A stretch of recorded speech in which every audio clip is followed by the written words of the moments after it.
देख रहे news for nation और मैं हूं आपके साथ शिप्रा झा। इस साल कोरोना वायरस की वैक्सीन नहीं आएगी।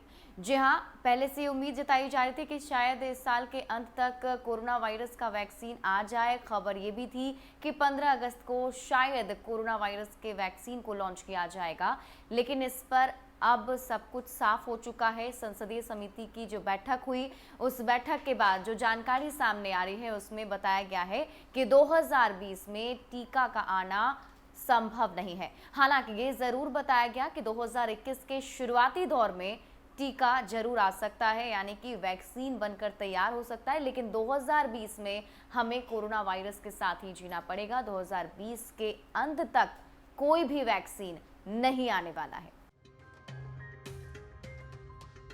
कोरोना संक्रमण के बीच लोगों को उम्मीद थी कि जल्द इसका टीका आएगा, जिससे इस महामारी से निजात मिल पाएगी। देश में कोरोना वैक्सीन के ह्यूमन ट्रायल का काम भी शुरू हो चुका है। ऐसे भी उम्मीद जताई जा रही थी कि 15 अगस्त से कोरोना का टीका उपलब्ध होना शुरू हो जाएगा, लेकिन संसदीय समिति को दी गई एक जानकारी की माने तो 2021 से पहले कोरोना का टीका संभव नहीं है। विज्ञान और प्रौद्योगिकी मंत्रालय से संबंधित संसदीय समिति को अधिकारियों ने ये जानकारी दी। समिति को अधिकारियों ने बताया कि कम से कम इस साल कोरोना की वैक्सीन बनना भारत में संभव नहीं है। हालांकि समिति को बताया गया कि 2021 की शुरुआत में कोरोना वैक्सीन आना संभव है। कांग्रेस के वरिष्ठ नेता और सांसद जयराम रमेश की अध्यक्षता में हुई संसदीय समिति की बैठक में ये बात सामने आई। इस बैठक का एजेंडा कोरोना और दूसरी महामारी से भविष्य में निपटने की तैयारी था। देश में 25 मार्च को लॉकडाउन की घोषणा होने के बाद संसदीय समिति की ये पहली बैठक थी। इसमें राज्यसभा के सभापति एम वेंकैया नायडू भी शामिल रहे। और इसके अलावा इधर कोरोना जो है वो लगातार बढ़ता जा रहा है। संक्रमित मरीजों की संख्या पूरे देश में जो 24 घंटे के अंदर मिली है वो अब 27,000 के पार पहुंच चुका है। इन सब के अलावा अगर पूरे संक्रमित मरीजों की बात करें तो पूरे देश के अंदर अभी 8 लाख से ज़्यादा संक्रमित मरीज मिले हैं और 22,000 से अधिक लोगों की मौत कोरोना वायरस की वजह से हो चुकी है, जो एक डराने वाला बिल्कुल डेटा है। और इसी बीच ये भी खबर आना कि 2020 तक वैक्सीन नहीं बनेगा, कहीं ना कहीं जो है राहत की खबर ये बिल्कुल भी नहीं है। देश में कोरोना संक्रमितों की संख्या 8,22,570 हो गई है। ये आंकड़े शुक्रवार को एक दिन में रिकॉर्ड 27,728 लोग कोरोना पॉजिटिव पाए गए और 20,246 मरीज ठीक भी हुए।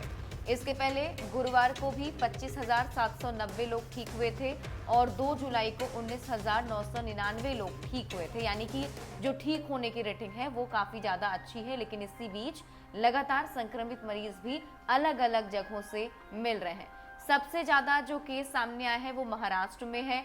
बीते 24 घंटे में 7,862 केस सामने आया। तमिलनाडु में 3,680 केस बढ़े हैं। कर्नाटक में 2,223 और देश की राजधानी दिल्ली में 2,090 नए मरीज मिले।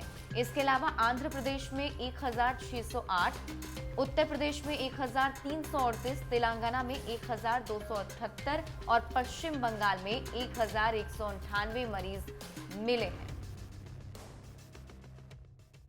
वहीं बिहार की बात करें तो बिहार में शुक्रवार को 352 मरीज मिले, जो कि अब जो है पूरा आंकड़ा बिहार में 14,000 के पार पहुंच चुका है। और ये भी एक डराने वाला आंकड़ा, और इसकी गंभीरता को देखते हुए शायद पूरे पटना में लॉकडाउन भी किया गया है। इन सब के बीच आपको ये भी बता दें कि कोरोना वायरस की वजह से कल ही पटना के एनएमसीएच में 3 लोगों की मौत भी हुई थी और पूरे मौत का जो आंकड़ा है वो अब 100 के पार पहुंच चुका है। तो लगातार कोरोना वायरस जो है वो भयावह होता जा रहा है, उसके स्पीड जो है वो बढ़ते ही जा रहे हैं। दुगनी रफ्तार से जो है इंक्रीमेंट हो रहा है संक्रमित मरीजों की संख्या में। और ऐसे में ये भी अब बता दिया गया है कि हमें इसके साथ ही रहना पड़ेगा। वो इसलिए क्योंकि अभी तक कोरोना वायरस का कोई भी वैक्सीन नहीं बना है और 2020 में वैक्सीन आना संभव भी नहीं है। ज्यादा अपडेट के लिए आप जुड़े रहिए न्यूज़ फॉर नेशन के साथ। नमस्कार।